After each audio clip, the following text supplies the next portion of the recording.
तो फिर ये स्टेशन के करीब जाकर ट्रैक कैसे बदलती है। ट्रैक बदलने का जो जितना भी सिस्टम है, इस सिस्टम को टर्न आउट कहते हैं और ये रेलवे के निज़ाम में बहुत ज़्यादा अहमियत का हामिल होता है। ये दो नोकदार रेलें होती हैं जो असल पटरी के साथ लगी होती हैं, इससे कांटा बदलना भी कहते हैं और इन्हें स्टॉक रेल्स इसलिए कहते हैं कि ये एक जगह पर रहती हैं। इसका काम ये होता है कि ये स्विच लाइन में लचक पैदा करता है। इसे यहाँ पर एक कंट्रोल किया जाता है कैबन से और इसे कहते हैं लॉकिंग बार। ये है स्विच टाई रॉड। ये भी जो स्विच रेल्स होती हैं उनके दोनों सिरों को जोड़ता है। दोस्तों, हम जब रेलवे ट्रेन पर सफ़र करते हैं तो महज रेलवे ट्रेन की खूबसूरती को देखते रहते हैं या फिर रेलवे ट्रेन की रफ्तार को एंजॉय करते हैं। कभी हमने ये सोचा है कि जब ये ट्रेन रेलवे स्टेशन के करीब पहुंचती है तो ये एक ट्रैक से दूसरे ट्रैक पर कैसे जाती है। जब पीछे से आती है तो एक ट्रैक पर आ रही होती है ना, तो वहाँ पर ये दूसरे ट्रैक पर कैसे चढ़ती है। ये कोई बस नहीं है, ना कोई कार है कि सड़क से मोड़ काटा और एक सड़क से दूसरी सड़क पर चला गया। ये तो रेलवे ट्रेन है, इसने ट्रैक बदलना है। तो फिर ये स्टेशन के करीब जाकर ट्रैक कैसे बदलती है और कैसे हमारे मतलूबा प्लेटफार्म पर जाती है, ये जादू कैसे होता है। दोस्तों, इस जादू को आज हम जानने की कोशिश करेंगे। ये एक पूरा मैकेनिज्म है और इस मैकेनिज्म को कहते हैं टर्न आउट। तो आज हम ये रेलवे में जो टर्न आउट होता है इसके बारे में आपको मालूमात देंगे और हमारा आज का व्लॉग टर्न आउट के बारे में होगा। अस्सलाम वालेकुम दोस्तों, व्लॉग्स ऑफ वड़ैच में खुश आमदीद।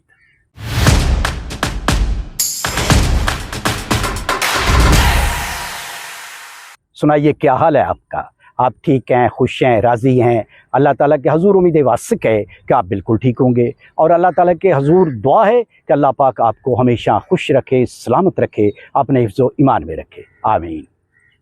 टर्न आउट एक ऐसा मैकेनिकल सिस्टम है जिसके तहत एक ट्रेन एक ट्रैक से दूसरे ट्रैक पर जाती है। यानी वो एक ट्रैक से आ रही होती है, जब उसने ट्रैक बदलना होता है तो ये ट्रैक बदलने का जो जितना भी सिस्टम है, इस सिस्टम को टर्न आउट कहते हैं। ये मोस्टली जो होता है ये रेलवे जंक्शनों, यार्ड्स वगैरह के करीब होता है और इस सिस्टम में आगे फर्दर कई हिस्से हैं इसके जिनको हम इसमें बहस करेंगे और ये रेलवे के निज़ाम में बहुत ज़्यादा अहमियत का हामिल होता है। जी दोस्तों, ये जो टर्न आउट है ना, इसका जो सबसे बड़ा हिस्सा या सबसे बड़ा किरदार जिस चीज़ का होता है उसे स्विच कहते हैं, स्विच लाइंस कहते हैं, स्विच रेल्स कहते हैं और आसान लफ्ज़ों में उसे पॉइंट्स भी कहते हैं। ये दो नोकदार रेलें होती हैं जो असल पटरी के साथ लगी होती हैं, असल रेलों के साथ लगी होती हैं। इनका जो बुनियादी काम होता है वो ये होता है कि ट्रेन को रास्ता बना कर देना।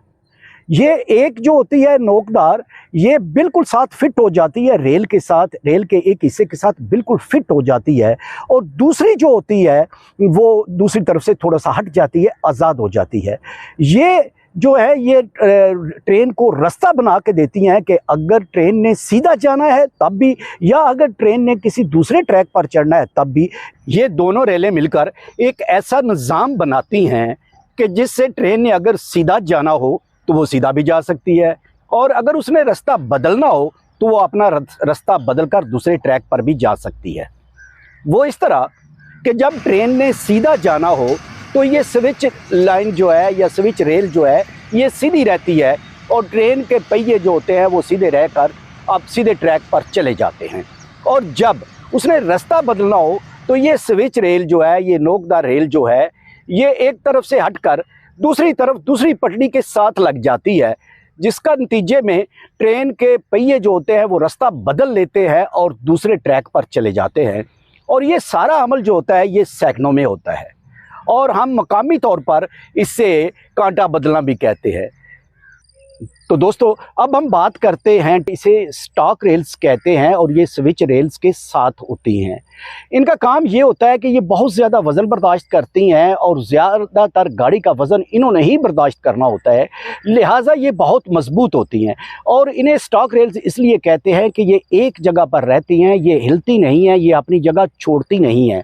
लिहाजा इनके लिए जो आयरन इस्तेमाल किया जाता है, यानी जो स्टील इस्तेमाल की जाती है, वह बहुत स्टैंडर्ड की स्टील होती है। खुसूसी तौर पर जो ब्रॉड गेज है, जहाँ से हैवी गाड़ियाँ गुजरनी होती हैं, माल बरदार गाड़ियाँ गुजरनी होती हैं और साथ ही तेज़ रफ्तार गाड़ियाँ गुजरनी होती हैं, उन सेक्शंस पर जो होती है ये स्टॉक रेल, ये बहुत स्टैंडर्ड के आयरन से बनाई जाती है, क्योंकि इसने ज़्यादा वज़न बर्दाश्त करना होता है। तो फिर स्टॉक रेल हम उसको कहेंगे जो स्विच रेल्स के साथ होती हैं और ये एक जगह से दूसरी जगह पर हरकत नहीं करती। दोस्तों, अब हम बात करते हैं हील टू स्विच की। ये स्विच लाइन जो होती है उसका पिछला सिरा होता है और ये वो सिरा होता है जो मेन लाइन से मिलता है।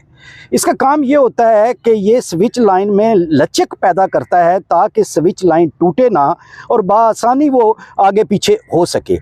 तो हम यूँ कह सकते हैं कि स्विच लाइन का वो पिछला हिस्सा जो मेन लाइन से मिलता है उसे हील टू स्विच कहते हैं। आप अगर रेलवे ट्रेन पर सफ़र करते हैं तो आपने अक्सर छोटे स्टेशन जो हैं उनके करीब एक बंदे को रेलवे ट्रैक के करीब देखा होगा जो एक हैंडल घुमा रहा होगा। हाँ जी, इसको कहते हैं पॉइंट मैन। इसका काम होता है स्विच रेल्स को मोड़ना, स्विच रेल्स पर काम करना, और वो ये स्विच रेल्स को मोड़ता है एक हैंडल के ज़रिए। और आप उससे बड़े स्टेशन पर चले जाएँ, मैक्सिमम जंक्शंस पर चले जाएँ, जैसे ये मलकवाल वगैरह है, तो इसे यहाँ पर एक कंट्रोल किया जाता है कैबिन से, यानी एक रेलवे कैबिन बना होता है जिसमें ये सारा सिस्टम होता है और वहाँ से इसे कंट्रोल किया जाता है। यानी ये स्विच रेल्स वगैरह को या जो कांटा बनाना होता है ये कैबिन से कंट्रोल होता है। और अगर आप उससे बड़े स्टेशन की तरफ चले जाएँ, जैसे कराची हो गया, लाहौर हो गया, या इस तरह के और स्टेशन हो गए, तो वहाँ पर ये काम जो है वो कंप्यूटराइज्ड है। यानी एक कंट्रोल रूम बनाया गया है और वहाँ से कंप्यूटर के जरिए सिग्नल जो होते हैं भेजे जाते हैं और फिर मोटर के ज़रिए, यानी इलेक्ट्रिक मोटर्स के ज़रिए जो होता है ये सारा सिस्टम होता है। स्विच रेल्स जो होती हैं वो तब्दील होती हैं और ट्रैक का रास्ता बदलता है, यानी वहाँ काम सेकंडों में होता है, बड़ी तेज़ी से काम होता है।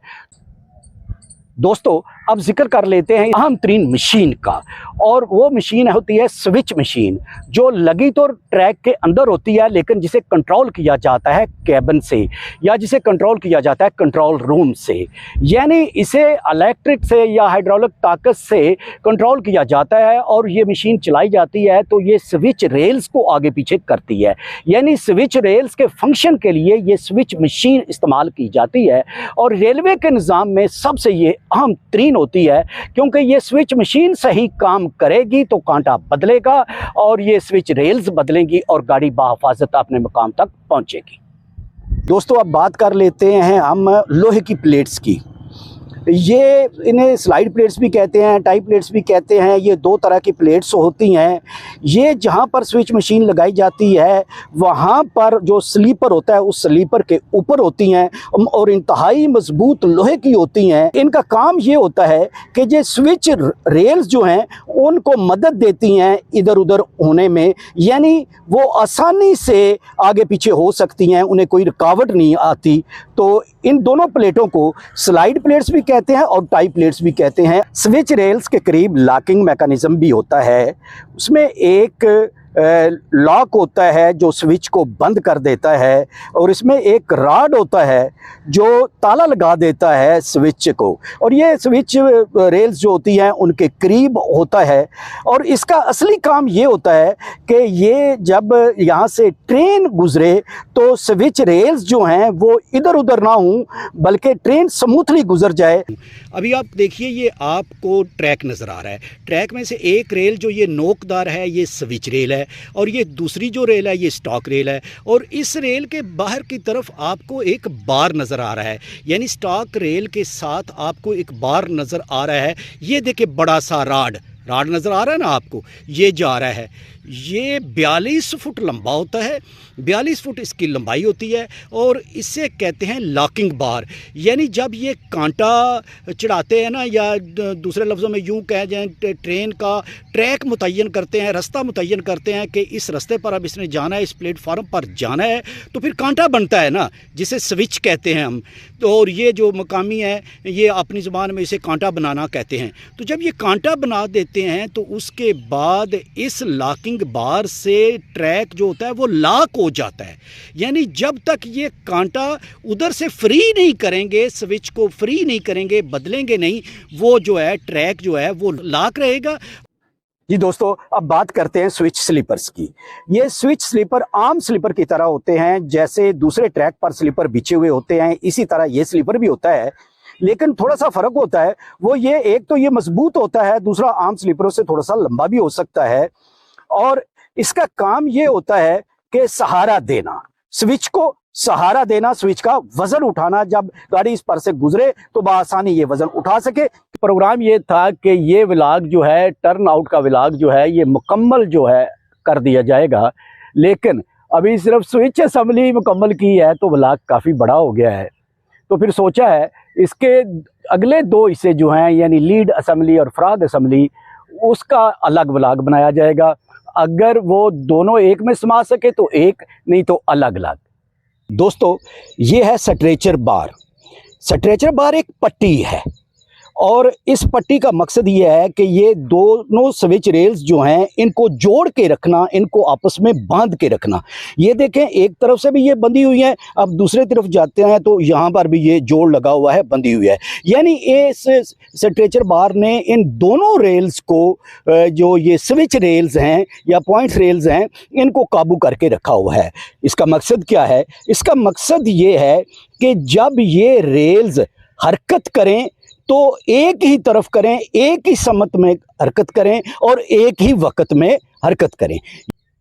ये है स्विच टाई रॉड। ये भी जो स्विच रेल्स होती हैं उनके दोनों सिरों को जोड़ता है। यहाँ पर देख लें, ये एक सिरे को जोड़ रहा है और ये देखें अब ये यहाँ पर दूसरे सिरे को भी जोड़ रहा है। ये स्विच मशीन से निकलता है, ये स्विच मशीन है, यहाँ से ये निकलता है और फिर ये जाता है स्ट्रेचर बार तक, यानी स्ट्रेचर बार से जाकर ये फिर जुड़ जाता है। तो इसका काम क्या होता है?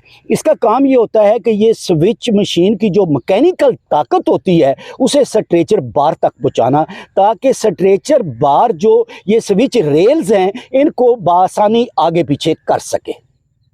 तो ये टर्न आउट के बारे में आपको आज का ये व्लॉग कैसा लगा?